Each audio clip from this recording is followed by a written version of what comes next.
Queridos irmãos, queridas irmãs, boa noite. Que a paz de Jesus nos envolva a todos. Quem está vindo pela primeira vez, Dona Jo, seja bem-vindo.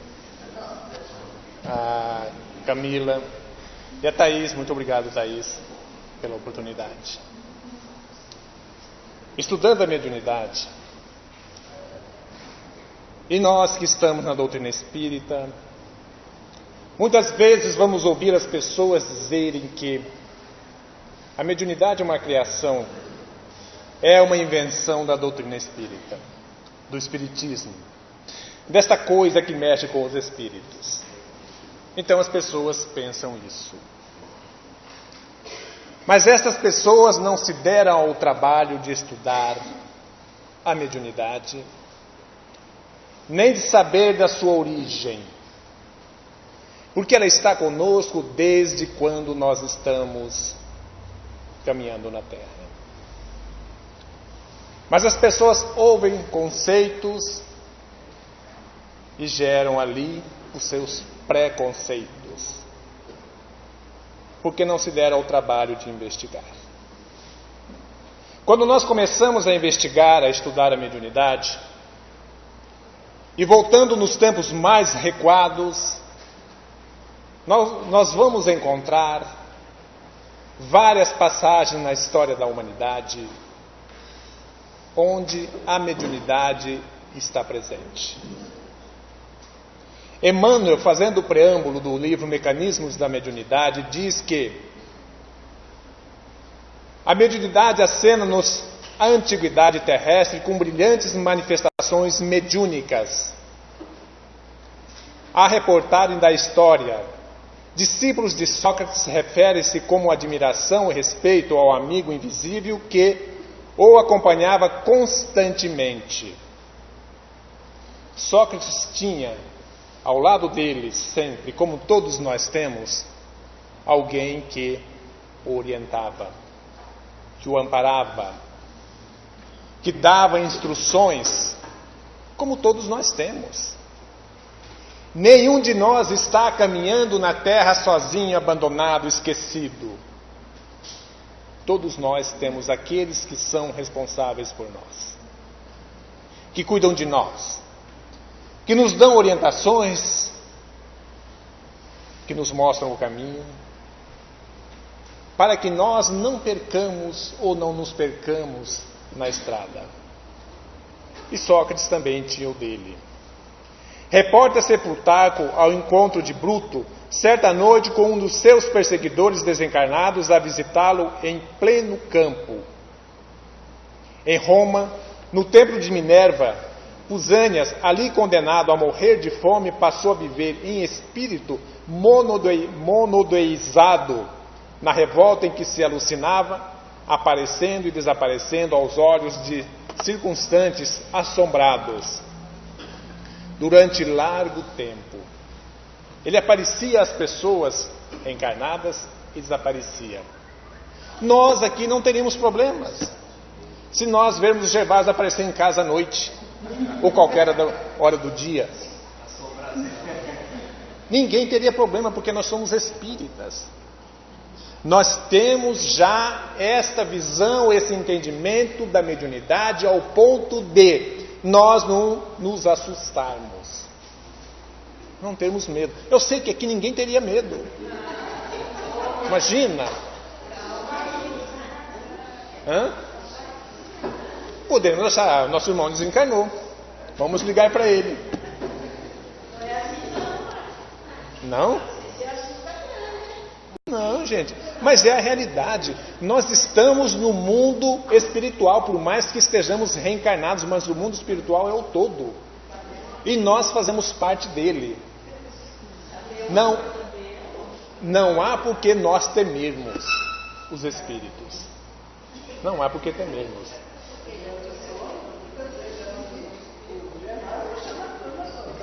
Então, aí ó, eu não errei o alvo.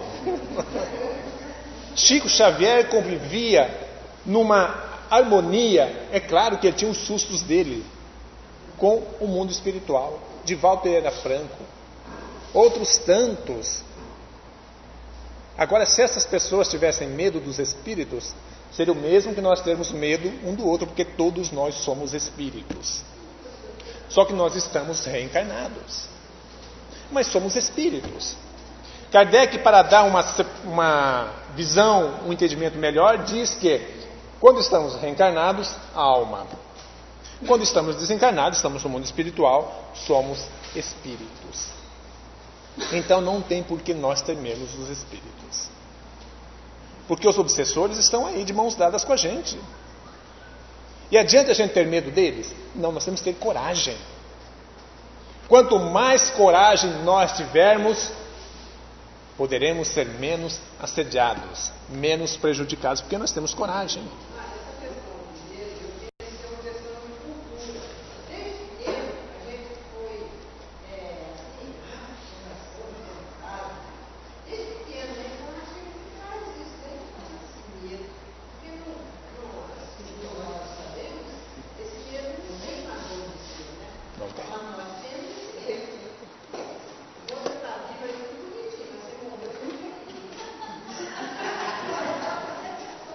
Eu tenho uma amiga muito querida que diz o seguinte: se eu ver um espírito, eu passo por baixo da porta.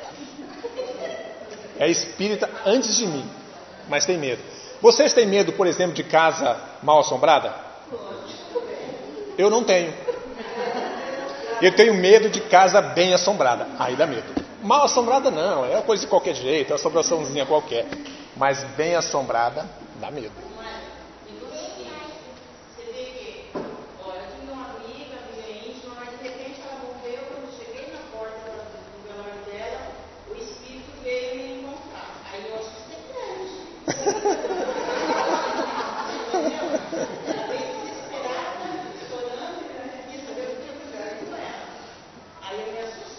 Cadê a amiga nessa hora? Entendeu? Ele converte mim toda a vida, entendeu? Querendo saber por que a mãe dela não ouvia ela, por que os filhos não ouviam. Eu fiquei numa situação muito difícil. Eu tive que sair para fora, fazer uma oração, fazer uma prece, e ela foi atrás de mim. Entendeu? Aí nós conversamos, eu queria explicar para ela, ela chorou muito. Aí depois, daqui a pouco, ela desapareceu. Não sei, acho que ela foi socorrida. Mas a gente brinca para quebrar o gelo. Mas isso é uma realidade na vida de todos nós. Todos nós estamos acompanhados por alguém. Todos nós. As nossas companhias somos nós que escolhemos. Como? Ah, não, eu quero esse e quero aquele. Não. Não é desta forma. É na nossa conduta, no nosso comportamento, no nosso pensamento, é que nós vamos escolher aqueles que vão estar caminhando conosco. Mas, independente disso, todos nós estamos no meio de todos nós, encarnados e desencarnados. Se eu quiser ir lá para o deserto do Saara, ou aqui para o Chile, um pouco mais próximo do deserto do Chile, Atacama, e eu quero ficar sozinho, claro que eu não vou ficar sozinho. Eu vou ter gente do meu lado, no mundo espiritual, mas eu vou ter gente do meu lado, porque ali tem pessoas. A população do mundo, quase todos nós sabemos, do planeta Terra gira em torno de 30 bilhões, um pouco mais, de pessoas. 7 bilhões estão aqui, 7 e pouco. O restante está no mundo espiritual. Está por aí, andando como nós estamos andando. Ao nosso lado, nos abraçando, muitas vezes chorando conosco, sorrindo conosco.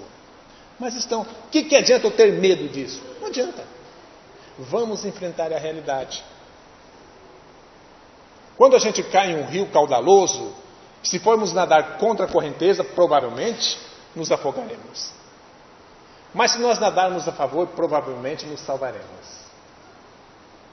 Então não adianta. A gente tem receio, claro, mas nós podemos começar um exercício para que não tenhamos medo jamais. Um dos meus filhos vê os espíritos como eu estou vendo vocês aqui. E ele acostumou, é natural. Ele disse para mim, como alguns de vocês também veem: pai, tem hora que a gente vê cada coisa horrorosa, que é assustadora. Mas a gente vê. Vai fazer o quê? A gente vê. A gente pede por essa pessoa, pede ajuda e tal, encaminha para o centro, enfim. Mas a gente vê.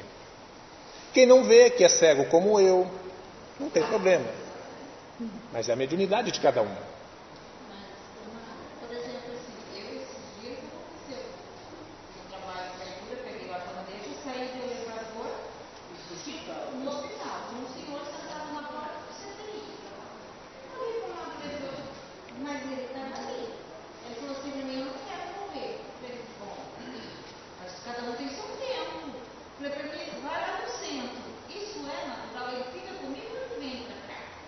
Muitos ficam do nosso lado, dificilmente só se alguém trouxer. Porque ele nem vai saber o que é.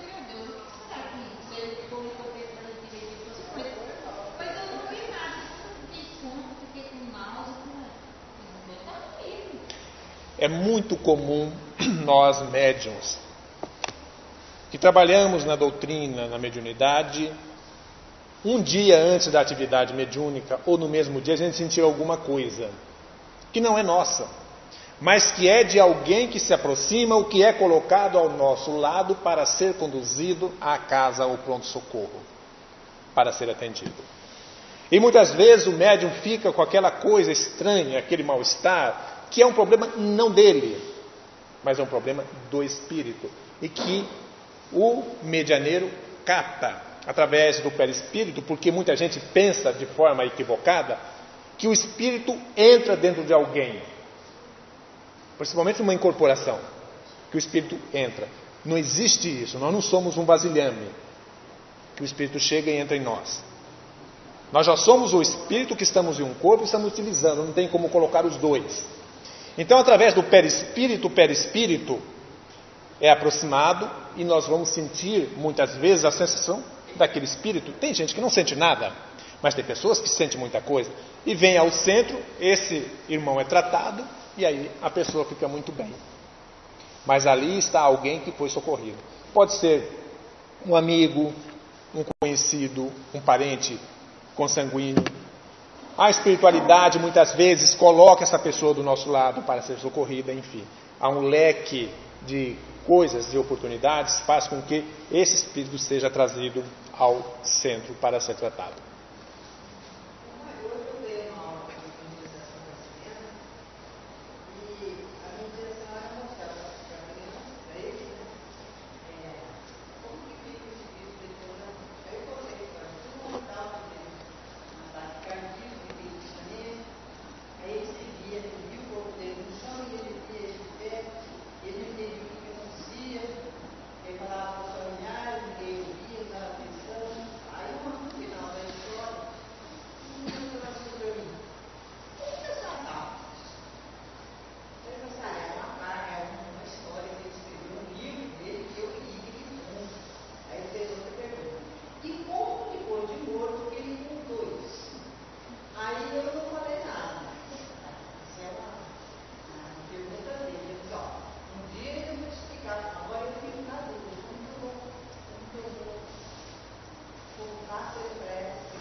Estou exagerando.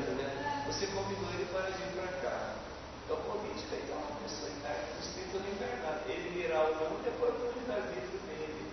Então, mas é como o Mário falou, se você viu, se foi colocado do outro lado, o teu caminho na porta do CTI, ela tem uma finalidade muito provavelmente a gente acompanhou até aqui, na próxima dúvida que você veio, e veio para o hospital espiritual. Ele desencarnou no hospital dos homens, né? Estava lá sentado na porta do CTI. Mortinho da Silva, né?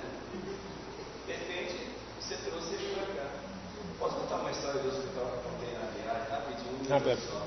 O médico de plantão de madrugada, né? Cansado. Aí foi ficar certo funcionário no hospital, né? Aí de repente ele dobrou assim de um corredor para o outro, né? Aí começou a conversar com uma pessoa, né? E aí, doutor, o plantão está pesado, porque agora tem de receber quantos pacientes? E foram conversando, andando lá nos corredores do hospital, né? Aí quando eles passaram assim na frente, lá da sala de necrófilo, o IML lá, o doutor falou assim, meu Deus, quando eu passo aqui na frente, eu me arrepio toda vez. Aí o enfermeiro, olha, quando eu estava ali, eu sentia a mesma coisa. Ele não fez mais plantão doutor. Doutor, quando eu estava ali, eu sentia mesmo arrepios. São histórias para nós, isso, né? Como andar para frente. Se consegue ainda que nós tenhamos, o Richard Simonetti, quem tem medo dos espíritos? O livro dele, Derrogação. Eu não tenho medo da morte, eu não tenho medo. E se fosse teu filho? Não, pelo amor de Deus, não, meu filho não. E se fosse teu pai? Não. Quer dizer, tem, claro que tem. Porque é para a gente, você tem medo, eu não. Isso é um ente querido meu. Aí muda tudo. Pô, para aí, calma, devagar, não. Mas pessoal, eu digo, depois de tanta participação assim, no trabalho de mediúnicos, né? Como o Mário falou, nós nunca estamos sós. Na maior soledade, solidão, ermitão do deserto, não está sozinho não. Eu não teria uma companhia física. Mas como o Paulo já falou, a gente falou mil vezes aqui, você mais fala, nós somos rodeados por uma nuvem de testemunhas. Quem são essas testemunhas? Eu posso estar na maior solidão, sozinho, mas você não está sozinho não. Você não tem evidência, clarividência, você não está vendo o mundo espiritual. Aqui a Luzia, a Dona Neide, outras pessoas, a Jo, não sei quem mais, tem assim, a evidência, aqueles quadros, veem as entidades, né? Eu sou ceguinho assim, não vejo bonito, mas não vejo nem os defeitos, né? Então, mas essa realidade, o mundo espiritual se revelando, são as potências da natureza, juntos a nós, isso, né, é aquele princípio básico da doutrina, sobrevivência da alma, comunicabilidade dos espíritos. Se o espírito se comunica, porque ele está, através de nós, porque ele está no plano etéreo. Mas é claro, isso também, né, aos poucos a gente vai adquirindo essa confiança. Porque como a Luzia falou, o livro lá do Marco Aurélio, né? Meu Deus do céu, né? Alguns videntes falam. O que nós vemos no mundo espiritual, de repente a gente vai na casa de uma pessoa, essa pessoa, ele, a família dele, o lar dele, são um paraíso. Chega lá, meu Deus do céu, lugares de entidades espirituais. Enfim, lá não é exatamente o que eles mostram. Aí se vê como é que é, né? Aquela família, aquela casa, quem habita lá, além das pessoas. E ele se surpreende. Só mais meio minuto. O Ivânico, nós fomos instituir o SOS Vida em 1987. Tinha uma senhora, pelo amor de Deus, eu gosto tanto quando vocês vão lá na minha casa, fazer essas reuniões preparatórias para criar o SOS Vida, né? O Ivânico foi uma vez. Ele se sentia tão mal, mas tanto mal. Que é básico. A casa de uma pessoa, nem sempre, nem foi falado na época, 87, para formar.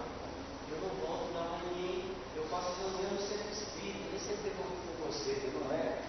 Aí, outra, ela diz assim, quando vocês vão lá, de minha casa é um paraíso. Também eu vou levar uma tosse de chão.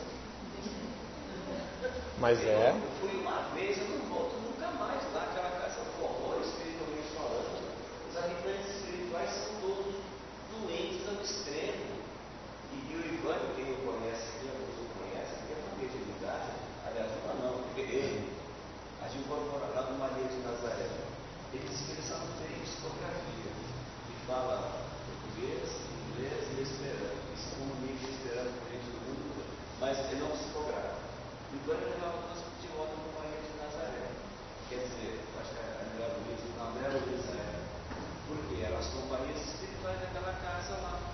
moradores que estavam lá junto de quem?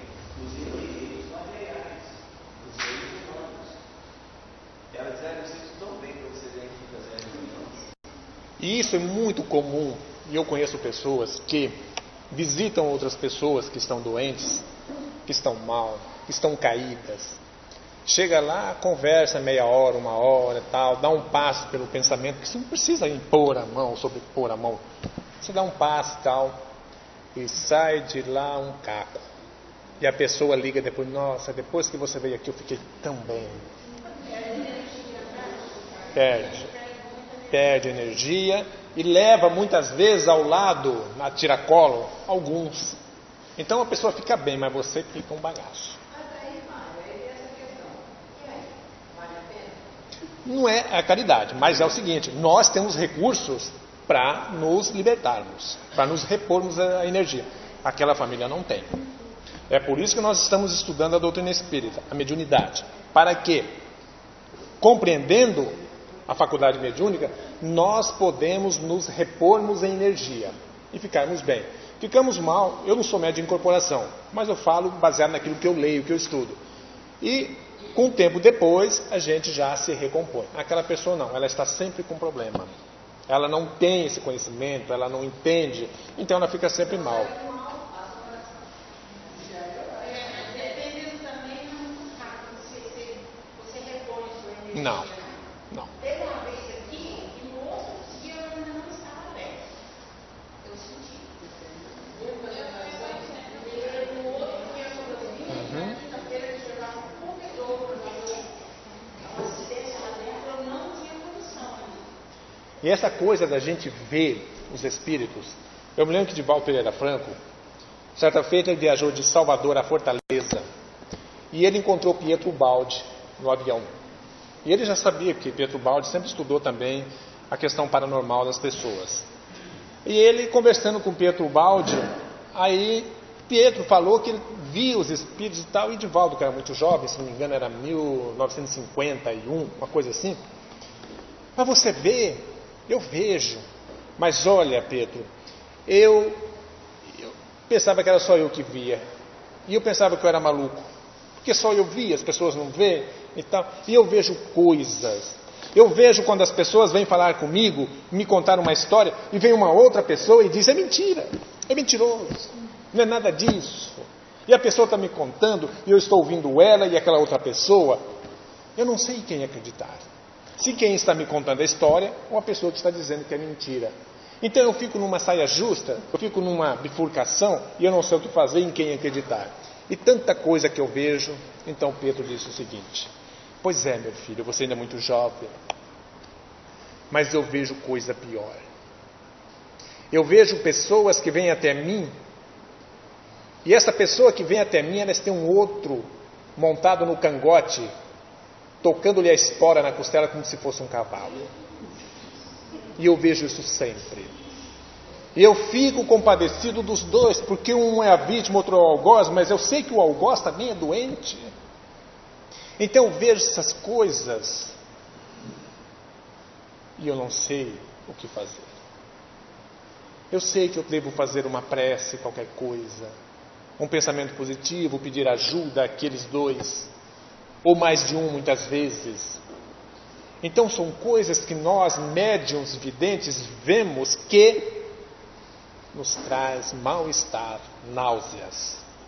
Mas a gente vê. Então a mediunidade, como nós abrimos falando, e não entramos no livro ainda, ela vem nos acompanhando desde que nós estamos caminhando pela terra. Sempre houve a mediunidade.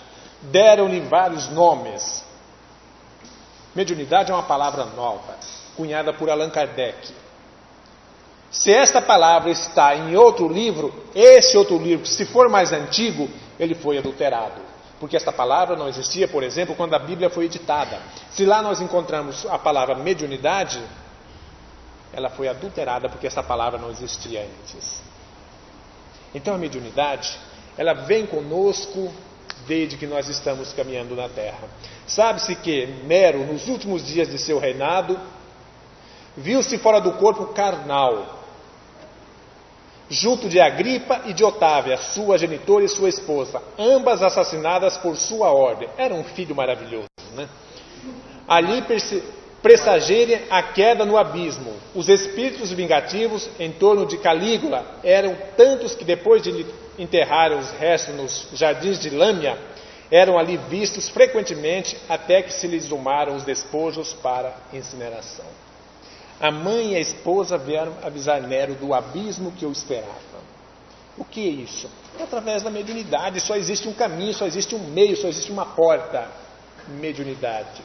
Que faz com que nós nos comuniquemos mundo espiritual, mundo físico, mundo espiritual. Só mediunidade.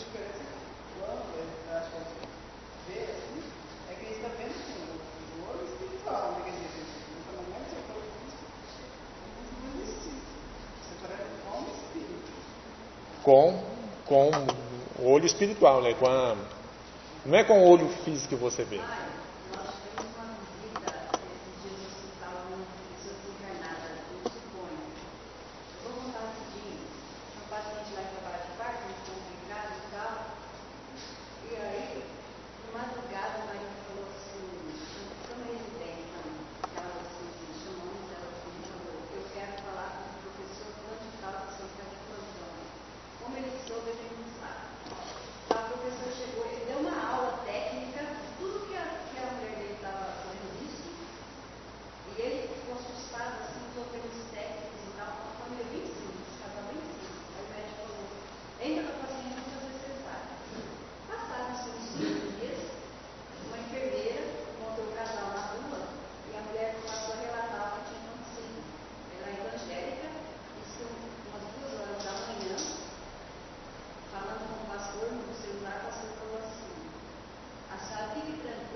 E ele, na condição de médium, também.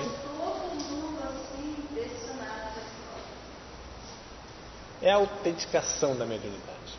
Não tem como a gente dizer, não existe, é coisa, isso, invenção. Não existe, existe.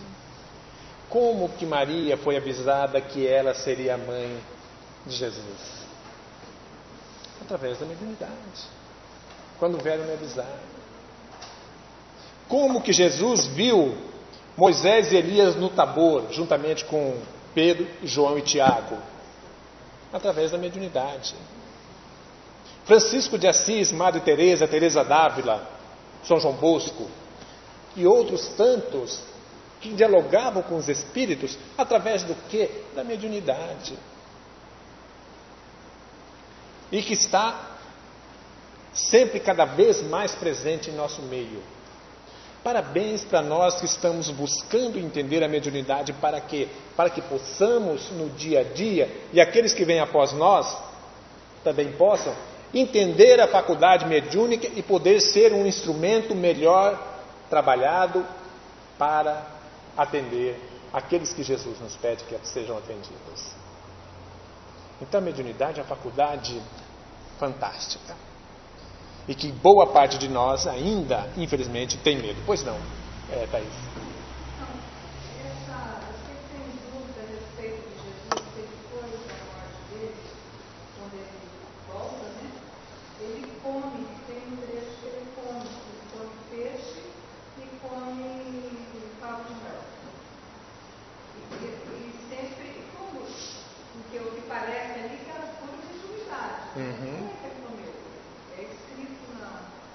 É mesmo, eu já vi isso escrito no... Não lembro qual capítulo. É que ele vai para um lembro o nome quem foi, que encontra ele numa estrada, ele vai caminhando para outro. Esse aí eu vi. A caminho de Emaús, né? São 2 viajantes. Que logo após a crucificação, ele sai e esses 2 viajantes vão comentando na estrada de Emaús o que havia acontecido há pouco tempo. E ele entra no meio deles como uma terceira pessoa e que vai dialogando com eles também. Eles não sabiam que era Jesus. Isso também é mediunidade. Isso tudo é mediunidade. Jesus dá a maior prova de mediunidade, ou as maiores provas que a gente tem. Quando Maria de Magdala vai em busca dele no sepulcro, que ela não o encontra, que vê a pedra afastada, ela vê uma pessoa lá adiante que ela pensa ser o jardineiro. E pergunta àquela pessoa, jardineiro, o que fizeram com o corpo do mestre? E ela vê então os furos nos punhos de Jesus, as marcas, nos cravos. Ela o identifica a Jesus. Tudo mediunidade. Então essa passagem de comer o pão e o mel é algo que alguém percebeu que no mundo espiritual também nós nos alimentamos. Isso são palavras minhas. Eu não vi isso na doutrina espírita sendo explicado. Mas nós também nos alimentamos no mundo espiritual. Oi? Tem, André Luiz fala muitas vezes disso. Então, damos prosseguimento. O médium vaidoso comporta-se como dono da verdade. Recusa sistematicamente advertências e conselhos, vindo à nossa realidade, para o nosso preparo para trabalhar na mediunidade. O médium vaidoso comporta-se como dono da verdade. Ninguém de nós é dono da verdade. Quando uma pessoa chega para mim e se diz, e eu posso interpretar isso como sendo a dona da verdade, do conhecimento, a mais sábia de todos os sábios, entra num ouvido e sai no outro. Porque eu aprendi uma coisa. Você pode me contar a maior mentira. Eu acredito em você. Não sou eu que estou mentindo, é você quem está mentindo. Não significa que eu vou levar aquilo que foi me contado adiante. Eu não sou obrigado, eu não posso duvidar da pessoa. Mas também não significa que aquilo para mim passou a ser uma verdade. Porque quem mente, mente para si mesmo. Para mim, é da pessoa. Então, nós, na condição de médiuns vaidosos, nós temos vários problemas, arestas a serem aparadas. Nós precisamos nos corrigir. Nós precisamos nos moldarmos àquilo que a doutrina nos pede. Simplicidade, humildade, respeito, amor ao próximo. Nós precisamos trabalhar dentro desse círculo, que é o amor. Eu não sou melhor do que o Gervásio não é melhor do que eu não sou melhor do que ninguém aqui é melhor do que ninguém. Todos nós estamos no mesmo nível. O que difere é que às vezes um lê um livro a mais que o outro. E vê uma história diferente, uma coisa e tal. Mas ninguém é melhor do que ninguém. É claro que cada um de nós está buscando cada dia evoluir um pouco mais, mergulhar no conhecimento. E isso vai fazendo uma certa diferença. Tem gente que chega ao ponto de achar que eu sou inteligente. Vê se pode. Acho. Mas coitadinho, eu estou lutando tanto. E está difícil. Todos nós somos inteligentes, ninguém é burro. Mas o que difere é este conhecimento que nós vamos adquirindo com a busca, com o estudo.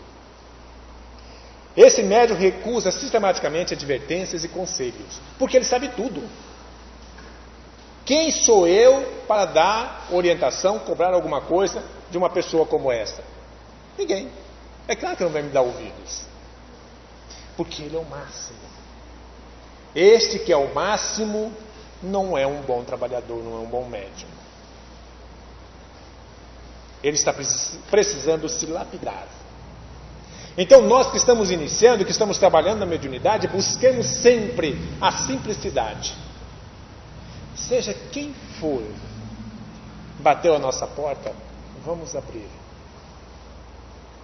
Seja quem for, vem nos dar um abraço. Como é bom receber um abraço, como é bom dar um abraço. Seja quem for. Não vamos fazer distinção de ninguém. Vamos ser simples, como Jesus nos orienta, como Jesus nos pede. Não é porque eu sou presidente da casa que eu sou o máximo, que eu estou lá no topo. A hora que eu cair, a coisa é feia. O tombo me esbagaça. Não sou melhor do que ninguém por isso. A discrição é fator básico para o êxito mediúnico. Sejamos simples, discretos. Um dia minha esposa estava no consultório médico, no médico dela, e ela está conversando com a secretária que de vez em quando vem aqui também, no Jesus. Já veio várias vezes, sempre ela está aí. Então eles estavam conversando sobre a mediunidade, sobre o centro, sobre o espiritismo e tal. Aí chegou um casal, muito bem, vestido e tal.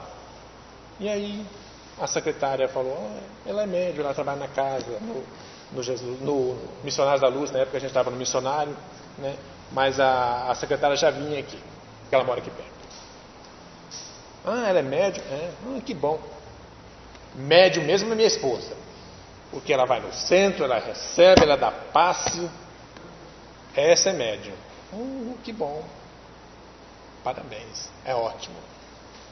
Nós não podemos querer nos aparecermos em cima de uma coisa que foi nos dado de graça, como é a mediunidade, e querermos em cima disso ser melhor do que o outro, que nós nem conhecemos. Nós nem conhecemos. Não sabemos quem é. Vai que é alguém bastante importante. E aí, como é que eu fico? Então sejamos simples. Aí sim nós vamos ser também simples desta forma, instrumentos melhores para a espiritualidade trabalhar conosco.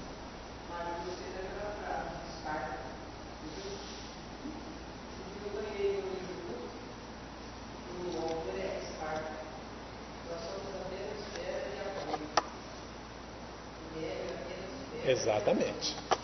É bem por aí.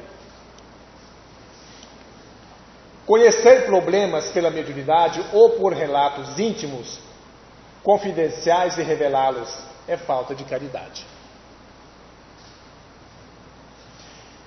Nós temos de aprender a respeitar os problemas dos outros. Isto é amar o próximo. Quem gostaria de passar na entrevista para relatar as suas dificuldades e chegar aqui fora e descobrir que o entrevistador espalhou o seu problema? Quem gostaria disso? Claro que ninguém gostaria. Não é porque sou médium que devo me comportar de forma diferente. Sou eu que devo dar o melhor exemplo. Não comento as coisas que acontecem no centro, numa entrevista, por exemplo, nem com a minha esposa. Se vem um conhecido nosso aqui e vai na entrevista e eu atendo, ela nem me pergunta, porque sabe que eu não vou dizer. Não tem por que eu comentar uma vírgula da vida de ninguém com ninguém. O que é dito ali, fica ali. Não pode ser comentado. Então nós não podemos usar da mediunidade para espalhar o problema dos outros.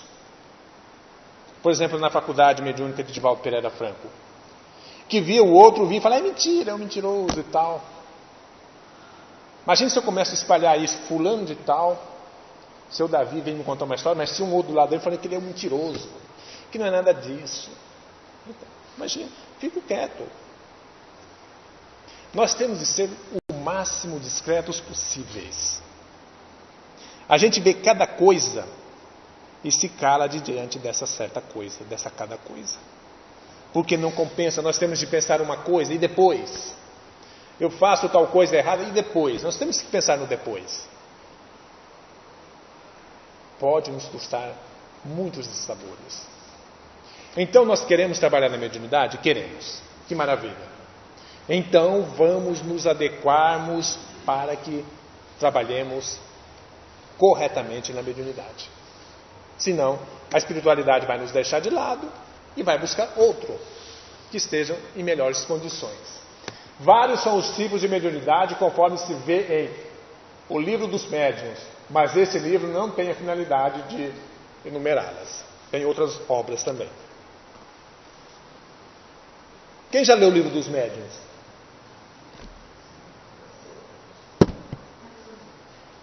Precisamos ler esse livro.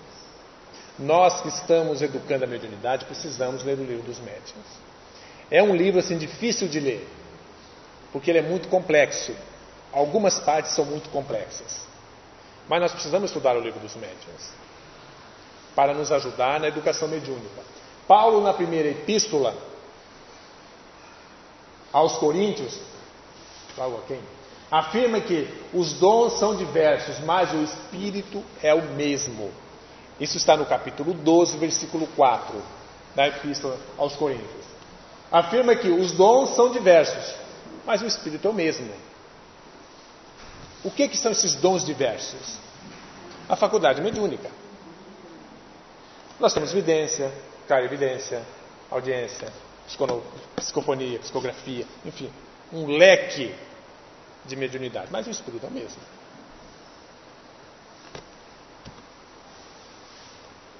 Na variedade de dons espirituais, identificamos a sabedoria de Deus.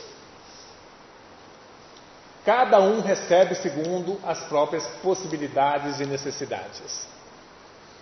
Cada um recebe segundo a sua capacidade. Ninguém mais, ninguém menos. Tudo o que nós recebemos na vida. Deus não ia mandar para mim, como meu filho, um Francisco de Assis, porque eu não tenho condições de cuidar. Não tem condições.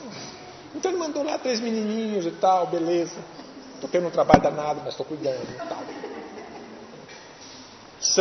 São aqueles que ele me confiou. A nossa faculdade também. Ele vai dar aquilo que nós temos condições de com ela trabalharmos. Nada além disso. Jesus andava por sobre as águas. Vai eu andar por sobre as águas. Mas aí não vale, né? Se for no oceano, 5 metros para baixo já estou na boca do tubarão. Porque eu não vou conseguir andar. Mas Jesus conseguiu andar e andava. Assim como ainda tem gente, diz, aqui na Terra, que consegue andar por sobre as águas. Vocês já ouviram falar em Sai Baba? Santia Sai Baba na Índia. Ainda é. É? Então, Sai Baba é uma personagem muito sui generis.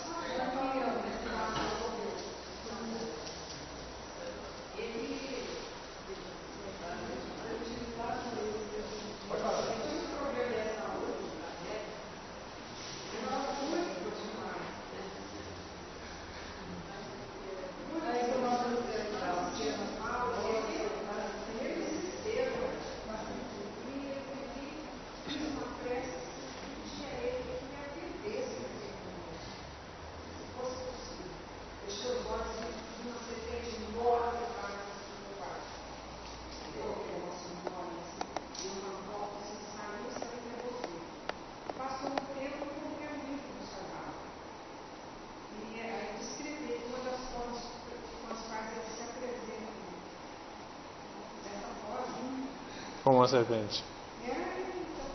E era ele.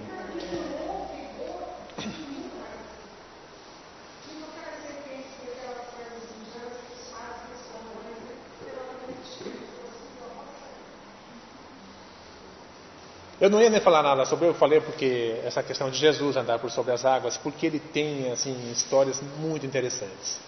Santia Sai Baba. E para encerrar, só vou então fechar com uma historinha rapidamente, que Divaldo Pereira Franco conta, porque ele foi a Nova Delhi, na Índia, e de lá ele resolveu visitar Sai Baba numa outra cidade indiana, porque ele estava lá. E ele conta que, quando ele chegou, era uma fila imensa de pessoas para serem atendidas por ele. E ele chegou numa Mercedes conversível. mas muito simples, com aquela cabeleira de dar inveja para mim. Mas tudo bem. Ele chegou. Oi? Ele chegou alegre, sorridente, desceu e as pessoas começaram. E o Divaldo que estava lá na fila, lá atrás, um baiano baixinho, cabeçudo e tal, lá esperando, né? E aí, chegou a vez dele. Diz que ele olhou assim, você fica de lado aqui. Falei, meu Deus, o que foi? Fica de lado que nós temos muito para conversar. Falou em inglês. E ficou. Quando ele atendeu toda aquela multidão, e diz que ele pergunta para as pessoas, 3 vezes, o que queres de mim? A pessoa não responde, ele pergunta de novo, o que queres de mim? E ele pergunta de novo. Como nós ainda não sabemos, na verdade, o que queremos, porque a grande maioria não sabe. Eu também não sei o que eu quero, na verdade. A gente pensa que é uma coisa, que é outra, mas depois descobre que não é aquilo. E ele não respondeu. Então eles dialogaram e tal. Aí Sai Baba disse a ele, olha, já que viestes me visitar, e eu te conheço um pouco, eu vou te dar um presente. Diz que ele levou a mão no ar assim, pegou um relógio e deu para ele. Ele olhou um relógio muito bonito, não tinha marca. E levou para casa. Está aí o meu presente. Tempos atrás, que ele esteve aqui em Campo Grande, ele disse que o relógio estava funcionando perfeitamente. Então, certa feita, dias depois, 3 cientistas suíços foram a Nova Delhi, capital da Índia, para visitar Sai Baba e fazer uma experiência, ver se ele era um charlatão ou não. E passaram 1 mês junto de Sai Baba sem se identificarem como cientistas, pesquisando, analisando, gesto por gesto e tal, passo por passo. Quando completou o período de 1 mês, os cientistas foram até ele e ele perguntou, então, o que descobriram? Eles tiveram um choque, que eles não tinham falado para ninguém. Não conseguiram responder, falou, mas eu vou dar um presente para cada um de vocês. Pegou aqui um anel, deu para o primeiro, ele olhou, era um anel de ouro, com uma pedra rubi. E dentro da pedra, a foto dele em relevo. O segundo, o terceiro, a mesma coisa. Vieram para Zurique, na Suíça. Chegando lá, foram direto para o laboratório. Investigar qual era o truque que ele havia usado para colocar a foto de cada um deles em relevo dentro da pedra. Pesquisaram por mais de mês. Não conseguiram encontrar. Porque a foto estava dentro da pedra. Não tinha fissura, não tinha nada que fizesse com que ele houvesse inserido aquilo ali dentro. E o ouro era o ouro mais puro que ele jamais havia visto em algum lugar. Era um ouro puro. Então são pessoas que estão acima, são especiais. E que esta faculdade mediúnica que nós estamos estudando estão presentes nessas pessoas. Quem puder ver, tem muitos vídeos dele na internet. Quem puder ver, Santia Sai Baba. É um indiano cabeludão, aquela coisa do indiano mesmo. Vocês podem ver. E tem muito texto também que fala sobre ele. Pessoal, já estamos extrapolando o tempo. Eu quero agradecer a presença de cada um de vós. Pedir a Jesus que ilumine a trajetória de cada um. E que possamos, nós que vamos aos nossos lares, chegarmos lá com saúde, tranquilos. E nós que vamos trabalhar, que a espiritualidade nos ampare. Muito obrigado, boa noite a todos. Deus vos abençoe.